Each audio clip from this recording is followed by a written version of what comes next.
My YouTube channel. അപ്പോൾ നമ്മൾ discuss ചെയ്തുകൊണ്ടിരുന്നത് മേജർ ഫിലോസഫിക്കൽ സിസ്റ്റംസിൻ്റെ ഈസ്റ്റ് ആയിരുന്നു. അതിൽ നമ്മൾ 6 സ്കൂൾസിനെ പരിചയപ്പെട്ടു. പിന്നെ ബുദ്ധിസം, ജൈനിസം, ഇസ്ലാമിക് തോട്ട് പരിചയപ്പെട്ടു. അപ്പോൾ നമ്മൾ ഇന്നൊരു മാരത്തോൺ അതിൽ നിന്ന് എല്ലാം കൂടി ഒന്ന് ഡിസ്കസ് ചെയ്യുകയാണ്. അപ്പോൾ മേജർ ഫിലോസഫിക്കൽ സിസ്റ്റംസ് ഇൻ ഈസ്റ്റിൽ 6 സ്കൂൾസ് ആണുള്ളത് ഇൻ ഇന്ത്യ മെയിൻലി. അതിൽ സാംഖ്യ, ന്യായ, യോഗ, വൈശേഷിക, പൂർവമീമാംസ, ഉത്തരമീമാംസ. സാംഖ്യ എന്ന് പറയുന്നത് കപില മഹർഷിയുടേതാണ്.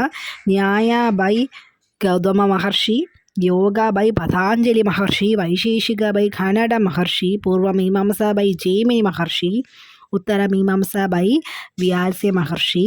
ഇവിടെ തന്നെ 3 ഡിവിഷൻസ് ആണുള്ളത്. Advaita, then Vishishtadvaita, then Dvaita. 3 educational stages ആണുള്ളത് ഈ വേദിക് പീരീഡിൽ. ശ്രവണ, മനന, നിനസ്ത. ദെൻ കുട്ടീനെ വിളിക്കുന്ന പേര് ദ്വിജൻ ആയിരുന്നു. ഇതാണ് 6 സ്കൂൾസ്, അതിൻ്റെ ഫൗണ്ടേഴ്സ്.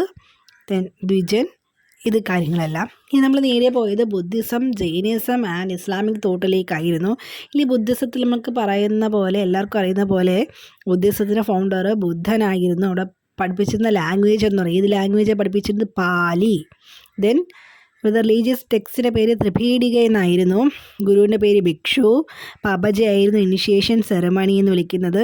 4 നോബൽ ട്രൂത്ത്സ് ഉണ്ടായിരുന്നു. 8th ഫോൾഡ് പാത്ത് ഉണ്ടായിരുന്നു. ദെൻ ഉപസംഹാദയായിരുന്നു അവിടുത്തെ എൻഡ് സെറമണി, അല്ലെങ്കിൽ വിദ്യാഭ്യാസം കഴിഞ്ഞിട്ടുള്ള സെറമണിക്കിൻ്റെ പേരാണ് ഉപസംഹാദ. ദെൻ ബുദ്ധിസത്തിൽ എഡ്യൂക്കേഷൻ ഫോർ ഓൾ അല്ലായിരുന്നു. ദെൻ വിമൻ എഡ്യൂക്കേഷനെ കുറിച്ച് അത്രയും പറയുന്നില്ല, ഇവിടെ ദൈവത്തിനെ കുറിച്ചൊന്നും പറയുന്നില്ലായിരുന്നു. ഓക്കെ, എഡ്യൂക്കേഷൻ ഫോർ ഓൾ അല്ലായിരുന്നു, അതാണ് മെയിൻ തിങ്. ദെൻ ഇതിനെല്ലാം മാറ്റം കൊണ്ടുവന്നത് ആരാണ്? ജൈനിസത്തിലായിരുന്നു. ഓക്കെ, ജൈനിസത്തിൽ എഡ്യൂക്കേഷൻ ഫോർ ഓൾ ആയിരുന്നു. വിമണ്, ജാതി മത ഭേദമന്യേ, സ്ത്രീ പുരുഷ ഭേദമന്യേ എല്ലാവർക്കും ജൈനിസത്തിൽ വിദ്യാഭ്യാസം കൊടുത്തിരുന്നു. ഇവിടെ പഠിപ്പിച്ചുകൊണ്ടിരിക്കുന്ന ലാംഗ്വേജസ് ഏത് ഭാഷയിലാണ് പഠിപ്പിച്ചുകൊണ്ടിരുന്നത് എന്ന് പറഞ്ഞാൽ പാലിയിലും പിന്നെ പ്രകൃതി ഭാഷയിലും പഠിപ്പിച്ചുകൊണ്ടിരുന്നു. ഈ ജൈനിസത്തിനെ ഫോളോ ചെയ്യുന്നതിന് വിളിക്കുന്ന പേരാണ് തീർത്ഥങ്കര.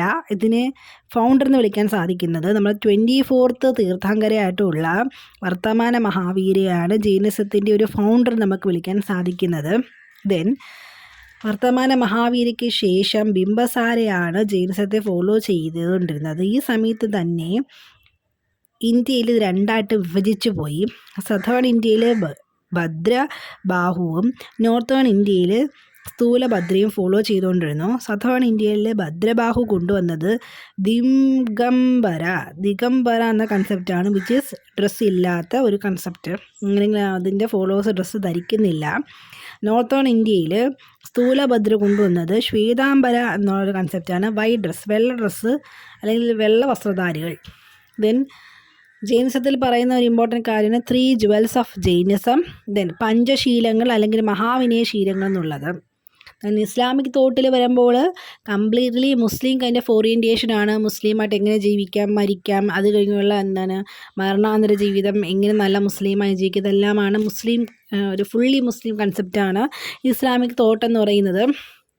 ഇവിടെ ടീച്ചറിനെ വിളിക്കുന്ന പേര് ഉസ്താദ് എന്നും സ്റ്റുഡൻസിനെ വിളിക്കുന്ന പേര് ഷാഗിദ് എന്നുമാണ്.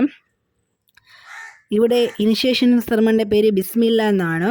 ദെൻ ഇസ്ലാമിക് തോട്ടിൻ്റെ ഫൗണ്ടർ ബാബർ ആയിരുന്നു. എഡ്യൂക്കേഷൻ സിസ്റ്റംസിനെ 2ആയിട്ട് വിഭജിച്ചിരുന്നു, മക്തബും മദ്രസയെന്ന്. മക്തബ് എന്ന് പറയുന്നത് നമ്മൾ പ്രൈമറി എഡ്യൂക്കേഷൻ കൊടുക്കുമ്പോൾ, മദ്രസ എന്ന് പറയുന്നത് സെക്കൻഡറി എഡ്യൂക്കേഷൻസിനെ പ്രൊവൈഡ് ചെയ്യുന്നു. റിലീജിയസ് സബ്ജക്ട്സും as well as secular subjects, philosophy, agriculture, maths, geology, arithmetic, അങ്ങനെ എല്ലാ വിഷയങ്ങളും എവിടെ പഠിപ്പിക്കുന്നു? നമ്മൾ മദ്രസയിൽ പഠിപ്പിക്കുന്നു.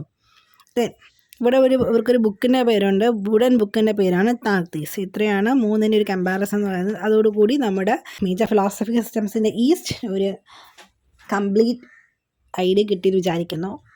നെക്സ്റ്റ് നമ്മൾ നോക്കാൻ പോകുന്നത് അടുത്ത ക്ലാസ്സിൽ മേജർ ഫിലോസഫിക്കൽ സിസ്റ്റംസിൻ്റെ വെസ്റ്റ് ആണ്.